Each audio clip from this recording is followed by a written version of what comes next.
6 तारीख की रात तक ना राज्य सरकार को इसकी गंभीरता का पता था, ना केंद्र सरकार को इसकी गंभीरता का पता था, ना मीडिया को इसकी गंभीरता का पता था, ना देश को इसकी गंभीरता का पता था। हिमालय की ऊंचाइयों पर जहां इंसान का कदम भी सोच समझकर पड़ता है, वहीं पर एक स्थान है जो सिर्फ एक मंदिर नहीं बल्कि एक अदृश्य शक्ति का प्रतीक है। एक ऐसा धाम जहां भगवान स्वयं उपस्थित माने जाते हैं, केदारनाथ। आज हम जानेंगे केदारनाथ का रहस्य और सच्चाई जो सदियों से हिमालय की गोद में छुपी हुई है। वीडियो को अंत तक जरूर देखें, वीडियो काफी इंफॉर्मेटिव होने वाली है। और हाँ, चैनल को सब्सक्राइब जरूर कर लीजिएगा। चलिए बिना देरी की वीडियो को शुरू करते हैं। केदारनाथ उत्तराखंड के रुद्रप्रयाग जिले में समुद्री तल से लगभग 11,755 फीट की ऊंचाई पर स्थित है। कहा जाता है कि जब महाभारत का युद्ध समाप्त हुआ, पांडवों ने अपने पापों से मुक्ति पाने के लिए भगवान शिव की शरण ली, परंतु शिव उनसे रुष्ट थे। वे किसी से नहीं मिलना चाहते थे, इसीलिए वे गुप्त काशी की ओर चले गए और वहां से केदार की ओर पांडव उनके पीछे पीछे आए। शिव ने उनसे छिपने के लिए भैंस का रूप धारण कर लिया, लेकिन भीम ने उन्हें पहचान लिया और जैसे उन्होंने भैंस की पूंछ पकड़ी, शिव भूमिगत हो गए और तभी उनका शरीर 5 भागों में विभाजित हो गया। जहाँ जहाँ उनके ये 5 अंग प्रकट हुए, वहाँ पे 5 केदार, उनमें से एक है केदारनाथ, जहाँ भगवान शिव का कुबड़ पीठ भाग पूजित होता है। चलिए जानते हैं त्रिकोणीय शिवलिंग का रहस्य। केदारनाथ के गर्भगृह में जो शिवलिंग है वो सामान्य नहीं है, वो एक त्रिकोणीय आकार का लिंगम है।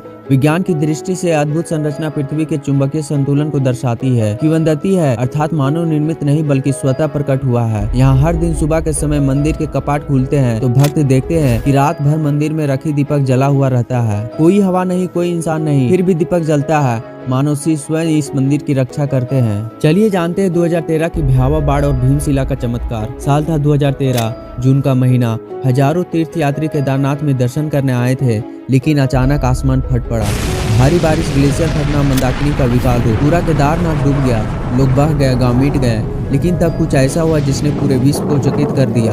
मंदिर के पीछे एक विशाल चट्टान, जिसे आज भीमशिला कहा जाता है, आकर मंदिर के ठीक पीछे टिक गई। उसने मंदिर की पूरी संरचना को पानी और मलबे के तेज प्रवाह से बचा लिया। अगर वो चट्टान थोड़ी सी भी हटती तो शायद आज केदारनाथ केवल इतिहास की किताब में होता। विज्ञान कहता है कि यह नेचुरल रॉक बैरियर था, पर आस्था कहती है यह स्वयं भीम थे जिन्होंने अपने प्रभु के धाम की रक्षा की। भीमशिला दिव्य शक्ति का प्रतीक। आज भी जब आप केदारनाथ जाते हैं, मंदिर के पीछे वो चट्टान विराजमान है। भक्त उसके दर्शन कर अपने माथे लगाते हैं, जैसे वह स्वयं भीम की शक्ति का प्रतीक हो। कहा जाता है कि बाढ़ के बाद जब वैज्ञानिकों ने मंदिर की संरचना का अध्ययन किया तो उन्होंने पाया मंदिर की दीवार 40 फीट मोटी है। उनमें इस्तेमाल किए गए पत्थर बिना सीमेंट के जुड़े हुए हैं। फिर भी इतना प्रचंड जल प्रलय में मंदिर को कोई नुकसान नहीं हुआ। क्या यह केवल इंजीनियरिंग थी या फिर भगवान शिव का अंत शक्ति का प्रमाण? आप कमेंट बॉक्स में हमें जरूर बताएं। अगर हम वास्तुकुलता की दृष्टि से देखें तो केदारनाथ मंदिर का निर्माण एक रहस्य है।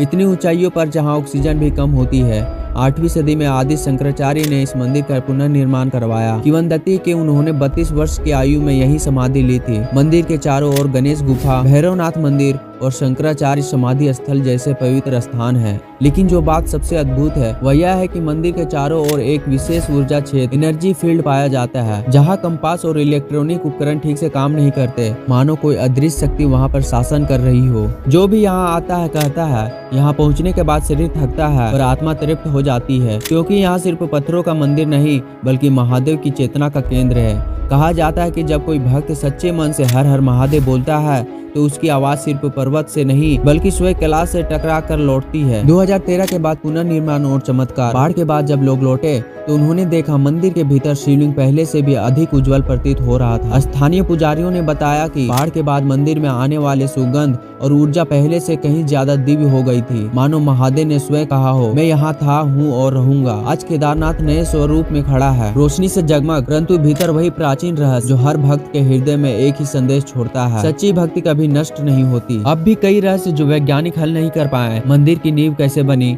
यहाँ पत्थर कहाँ से लाए गए, इतनी ऊंचाई पर उन्हें कैसे जोड़ा गया, और वो दीपक जो आज भी बिना हवा और ऑक्सीजन के जलता है, क्या ये ऊर्जा की अंत उपस्थिति नहीं? कहा जाता है जब तक हिमालय खड़ा है केदारनाथ अमर रहेगा, क्योंकि यह स्थान सिर्फ धरती का नहीं बल्कि स्वयं शिव की अनंत चेतना का प्रतीक है। जब आप अगली बार केदारनाथ का नाम ले तो याद रखिए, ये सिर्फ एक मंदिर नहीं बल्कि वो स्थान है जहाँ विनाश में भी सृजन है और जहाँ मृत्यु में भी अमृतत्व है, और जहाँ स्थान ही सबसे बड़ा विज्ञान है। महादेव की भूमि से उठती है वही गूंज, हर हर महादेव। अगर आपको केदारनाथ का यह रहस्य जानकर अच्छा लगा तो लाइक करके शेयर जरूर करें और चैनल को भी सब्सक्राइब कर ले, ताकि ऐसा ही और वीडियो आप तक पहुँचा सके। हर हर महादेव, जय केदारनाथ।